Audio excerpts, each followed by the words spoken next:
అమ్మ, ఉల్లిపాయ ఎల్లిపాయ ఎందుకు తినకూడదు? మీకు బాగా జలుబు చేసినప్పుడు ఐస్ క్రీమ్ తినాలని అనిపిస్తే మీ అమ్మ అడిగితే ఇస్తుందా? ఇవ్వదు. కానీ ఇంకెవరినో అడిగితే ఇస్తారు కదా. వాళ్ళు చేసిన మేలు మీ అమ్మ చేయలేదు. మరి అదే ఉల్లి చేసిన మేలు తల్లి చేయదంటే దాని అర్థం అదే. కానీ మన అందరికీ రివర్స్లో అర్థం చేసుకోవడం బాగా అలవాటు కాబట్టి తల్లి కూడా చేయని మేలు ఉల్లి చేస్తుంది అని అర్థం చేసుకుంటున్నాం మనం.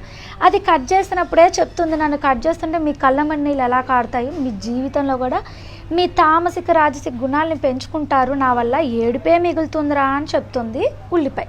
ఇంకా వెల్లుల్లి ఆమెడి గారి వాసనకు వచ్చే డామినేషన్కి మీ జీవితంలో కూడా అన్నీ నాకు కావాలి అనే డామినేషను, అన్నిటికి మించి కోపం, విపరీతమైన క్రోధం పుడుతుంది వెల్లుల్లి నుంచి. అందుకే ఉల్లి వెల్లుల్లి రెండు బెస్ట్ ఫ్రెండ్స్. మనకి రాజసిక్ అండ్ తామసిక్ గుణాలని పెంచి సత్వగుణానికి చాలా దూరం చేస్తుంది. కాబట్టే ఎటువంటి దేవాలయాల్లోనూ కూడా అది ప్రసాదంగా వినియోగించరు. ఏవైనా పండగలు వ్రతాలు నోములప్పుడు కూడా వాటిని తినద్దు అని చెప్తారు. ఎందుకంటే సాత్విక గుణం ఎక్కువగా ఉంటే మనం కూడా దైవ చింతన చక్కగా చేస్తామని.